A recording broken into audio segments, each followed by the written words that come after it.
എപ്പോഴെങ്കിലും ചിന്തിച്ചിട്ടുണ്ടോ ട്രേഡിംഗില് ഇങ്ങനെ തുടർച്ചയായി നഷ്ടങ്ങൾ വരുമ്പോ നമ്മുടെ തലയ്ക്കുള്ളില് ശരിക്കും എന്താണ് സംഭവിക്കുന്നതെന്ന്? നമ്മുടെ പ്ലാനൊക്കെ എങ്ങോട്ടോ പോകും, യുക്തിയൊക്കെ മറക്കും, പിന്നെ എന്തോ ഒരു ശക്തി നമ്മളെക്കൊണ്ട് ഭ്രാന്തമായ തീരുമാനങ്ങൾ എടുപ്പിക്കുന്നത് പോലെ തോന്നും അല്ലേ? ആ ഒരു അദൃശ്യമായ പക്ഷേ ഭയങ്കര പവർഫുള്ളായ ശക്തിയെക്കുറിച്ചാണ് നമ്മളിന്ന് സംസാരിക്കാൻ പോകുന്നത്. അപ്പോ നേരെ കാര്യത്തിലേക്ക് കടക്കാം. ശരിക്കും ഇതെല്ലാ ട്രേഡറും ഒരു തവണയെങ്കിലും സ്വയം ചോദിച്ചിട്ടുണ്ടാവും അല്ലേ?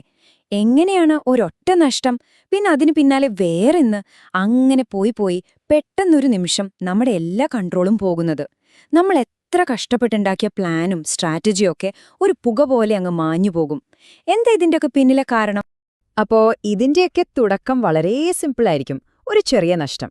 നമ്മളപ്പോ എന്ത് വിചാരിക്കും? ഏയ്, ഇതൊക്കെ ഇതിന്റെ ഭാഗമാ എന്ന് സ്വയം പറഞ്ഞ് സമാധാനിക്കും. പക്ഷെ ശരിക്കും പറഞ്ഞാല് നമ്മൾ അറിയാതെ തന്നെ ഒരു വലിയ വൈകാരിക ചുഴിയിലേക്കാണ് അപ്പൊ കാലെടുത്ത് വെക്കുന്നത്. പിന്നെ വരും രണ്ടാമത്തെ നഷ്ടം. അപ്പൊ മുതല് ഉള്ളില് ചെറിയൊരു അസ്വസ്ഥത തോന്നി തുടങ്ങും. 3ഉം 4ഉം ഒക്കെ ആവുമ്പോഴേക്കുണ്ടല്ലോ ഉള്ളിലൊരു സൈറൺ അടിക്കുന്ന പോലെയാ. ഹൃദയമിടിപ്പ് അങ്ങോട്ട് കൂടും, കൈയൊക്കെ വീർക്കാൻ തുടങ്ങും.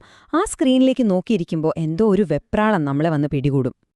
ആ ഒരു പോയിന്റ് മുതല് കളി മൊത്തത്തിൽ മാറും. പിന്നെ ലാഭം ഉണ്ടാക്കുന്നതിനെക്കുറിച്ചൊന്നും നമ്മൾ ചിന്തിക്കുകയില്ല. ഒരൊറ്റ ലക്ഷ്യം മാത്രം: നഷ്ടപ്പെട്ട കാശ് തിരിച്ചു പിടിക്കണം, എങ്ങനെയെങ്കിലും ബ്രേക്ക് ഈവൻ ആകണം. ആ ഒരൊറ്റ ചിന്ത തലയിൽ കയറിക്കഴിഞ്ഞാൽ മതി, നമ്മളുണ്ടാക്കിയ എല്ലാ റൂൾസും നമ്മൾ തന്നെ തെറ്റിക്കാൻ തുടങ്ങും. അപ്പോൾ ഇതിന്റെയൊക്കെ കാരണം എന്താണെന്ന് മനസ്സിലാക്കണമെങ്കിൽ നമ്മൾ ആദ്യം ഒരു കാര്യം അങ്ങ് സമ്മതിക്കണം. എന്താണെന്ന് വെച്ചാല്, നമ്മുടെ തലയ്ക്കുള്ളിൽ ഒരൊറ്റ മനസ്സല്ല, രണ്ടെണ്ണമുണ്ട്. ഈ രണ്ടുപേരും തമ്മിൽ എപ്പോഴും ഒരു യുദ്ധം നടക്കുന്നുണ്ട്. നമ്മുടെ തലയ്ക്കുള്ളിലെ ഈ രണ്ട് പുള്ളിക്കാരെ ഒന്ന് നോക്കിയേ. ഒന്നാമത്തെയാൾ നമ്മുടെ ചിന്തിക്കുന്ന തലച്ചോറ്. ആളൊരു മോഡേൺ ലോജിക്കൽ ടൈപ്പാണ്. സാവധാനം ആലോചിച്ച് ഡാറ്റയൊക്കെ നോക്കി തീരുമാനമെടുക്കുന്ന നമ്മുടെ പ്രീ ഫ്രണ്ടൽ കോർട്ടെക്സ്. ഇനി രണ്ടാമത്തെയാൾ നമ്മുടെ വൈകാരിക തലച്ചോറ്. ആളൊരു പുരാതന യോദ്ധാവിനെ പോലെയാ. ലക്ഷക്കണക്കിന് വർഷങ്ങളുടെ പഴക്കമുണ്ട്. അതിജീവനത്തെക്കുറിച്ച് മാത്രം ചിന്തിക്കും, മിന്നൽ വേഗത്തിൽ പ്രതികരിക്കും. നമ്മുടെ ഉള്ളിലെ ആ ഗുഹാമനുഷ്യൻ എന്ന് വേണമെങ്കിൽ പറയാം. പക്ഷേ യഥാർത്ഥ പ്രശ്നം കിടക്കുന്നത് ഇവരെ തമ്മിലുള്ള കണക്ഷനിലാണ്. നമ്മുടെ ഈ വൈകാരിക തലച്ചോറുണ്ടല്ലോ, അതിന് ചിന്തിക്കുന്ന തലച്ചോറിലേക്ക് ഒരു 8 വരി സൂപ്പർ ഹൈവേ ആണ്. ഏത് സിഗ്നലും ഒരു തടസ്സവുമില്ലാതെ അങ്ങോട്ട് പാഞ്ഞുപോകും. പക്ഷേ തിരിച്ച് ചിന്തിക്കുന്ന തലച്ചോറിന് ഈ വൈകാരിക തലച്ചോറിനോട് സംസാരിക്കാനോ? അവിടെ ഒരു ഇടുങ്ങിയ മൺപാത മാത്രമേയുള്ളൂ. കണ്ടോ? അതുകൊണ്ടാണ് ഭയവും ദേഷ്യവുമൊക്കെ നമ്മുടെ ലോജിക്കിനെ എപ്പോഴും ഇത്ര എളുപ്പത്തിൽ ഹൈജാക്ക് ചെയ്യുന്നത്. നമ്മൾ ഒരു കാര്യം ഓർക്കണം. ഈ വൈകാരിക തലച്ചോറിന് ഏകദേശം 65 ലക്ഷം വർഷങ്ങളുടെ പഴക്കമുണ്ട്. അത്രയും അനുഭവ പരിചയമുണ്ട്. അതുണ്ടാക്കിയിരിക്കുന്നത് ഇന്നത്തെ സ്റ്റോക്ക് മാർക്കറ്റിൽ ട്രേഡ് ചെയ്യാനൊന്നുമല്ല.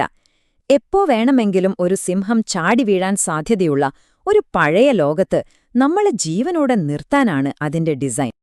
ഇനിയാണ് ശരിക്കും ഞെട്ടിക്കുന്നൊരു കാര്യം പറയാൻ പോകുന്നത്. നിങ്ങളുടെ ട്രേഡിംഗ് അക്കൗണ്ടിൽ കുറച്ച് പണം നഷ്ടപ്പെടുന്നതും ഒരു പല്ലൻ കടുവ നിങ്ങളെ കൊല്ലാൻ വരുന്നതും തമ്മിൽ ഒരു വ്യത്യാസവും നമ്മുടെ ഈ വൈകാരിക തലച്ചോറിന് മനസ്സിലാവില്ല. അതിനിത് രണ്ടും ജീവനും മരണവും തമ്മിലുള്ള ഒരു പോരാട്ടമാണ്. അതുകൊണ്ടാണ് ഒരു ചെറിയ നഷ്ടം വരുമ്പോൾ പോലും യുക്തിപരമായി പിന്മാറുന്നതിനു പകരം തിരിച്ചടിക്ക്, പോരാട് എന്നത് നമ്മളോട് പറയുന്നത്. പക്ഷേ ഇതിലെ ഏറ്റവും വലിയ അപകടം അതൊന്നുമല്ല. നമ്മുടെ ഉള്ളിലെ ഈ ഗുഹാമനുഷ്യൻ വന്ന് കൺട്രോൾ ഏറ്റെടുത്തു എന്ന കാര്യം നമ്മളിൽ മിക്കവാറും പേരും അറിയുക പോലുമില്ല എന്നതാണ് സത്യം. നമുക്കെല്ലാവർക്കും അങ്ങനെയൊരു അപകടകരമായ ബ്ലൈൻഡ് സ്പോട്ടുണ്ട്. ആ ബ്ലൈൻഡ് സ്പോട്ട് എന്താണെന്ന് കൃത്യമായി മനസ്സിലാക്കാൻ നമുക്ക് ഷെർലക് ഹോംസിന്റെ ഒരു ഫേമസ് കേസിലേക്ക് പോകാം. കുരയ്ക്കാത്ത നായയുടെ രഹസ്യം. കഥ ഇതാണ്. വില കൂടിയ ഒരു കുതിരയെ രാത്രിയിലായത്തിൽ നിന്ന് ആരോ മോഷ്ടിച്ചു. പക്ഷേ തൊട്ടുമുകളിൽ കിടന്നുറങ്ങുകയായിരുന്ന ജോലിക്കാരോ ഉടമസ്ഥനോ ആരുമൊന്നും അറിഞ്ഞില്ല. എന്തുകൊണ്ടാണെന്നോ? കാരണം കാവലുണ്ടായിരുന്ന നായ ഒട്ടും കുരച്ചില്ല. കുതിരയുടെ ഉടമസ്ഥന് അതൊരു വലിയ കാര്യമായി തോന്നിയില്ല. പക്ഷെ ഷെർലോക്കിന് അതായിരുന്നു ഏറ്റവും വലിയ ക്ലൂ.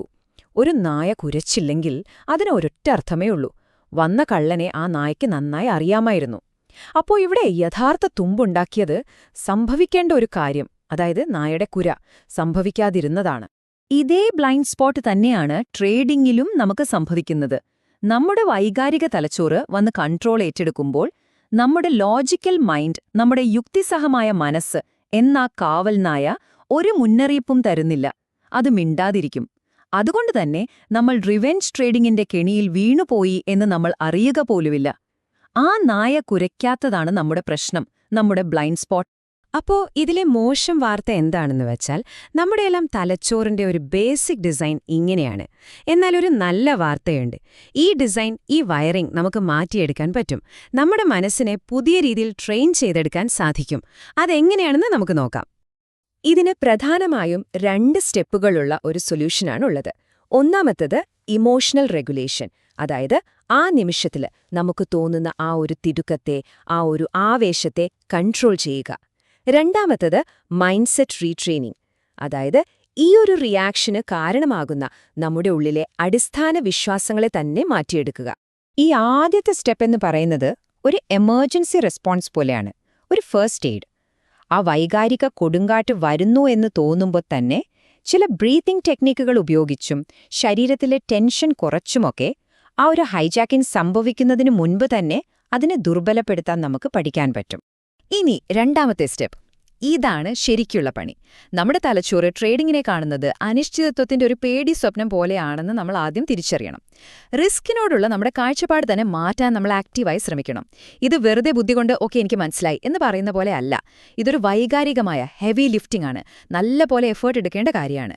അപ്പോ ഒരു ട്രേഡർ എന്ന നിലയിൽ നമ്മൾ ഡെവലപ്പ് ചെയ്യേണ്ട ഏറ്റവും പ്രധാനപ്പെട്ട സ്കിൽ എന്താണ്? വെറുതെ പ്രതികരിക്കുന്ന ഒരു റിയാക്റ്റീവ് സ്റ്റേറ്റിൽ നിന്ന് ബോധപൂർവം തീരുമാനങ്ങൾ എടുക്കുന്ന ഒരു ഇന്റൻഷണൽ സ്റ്റേറ്റിലേക്കുള്ള മാറ്റമാണത്. ഈ 2 അവസ്ഥകൾ തമ്മിലുള്ള വ്യത്യാസം ഒന്ന് നോക്കിയേ. നമ്മുടെ ഡിഫോൾട്ട് സ്റ്റേറ്റ് റിയാക്റ്റീവ് മൈൻഡാണ്. അതെപ്പോഴും ഉറപ്പ് തേടിക്കൊണ്ടിരിക്കും, നഷ്ടം നികത്താൻ വേണ്ടി ഫൈറ്റ് ചെയ്യും. മാർക്കറ്റ് എങ്ങോട്ട് പോകുന്നോ അതിനനുസരിച്ച് ഒഴുകിപ്പോകുന്നൊരു യാത്രക്കാരനെ പോലെയാണത്. പക്ഷേ നമ്മൾ എത്തേണ്ട ലക്ഷ്യം ഇന്റൻഷണൽ മൈൻഡാണ്. അത് സാധ്യതകളെ മാനേജ് ചെയ്യും.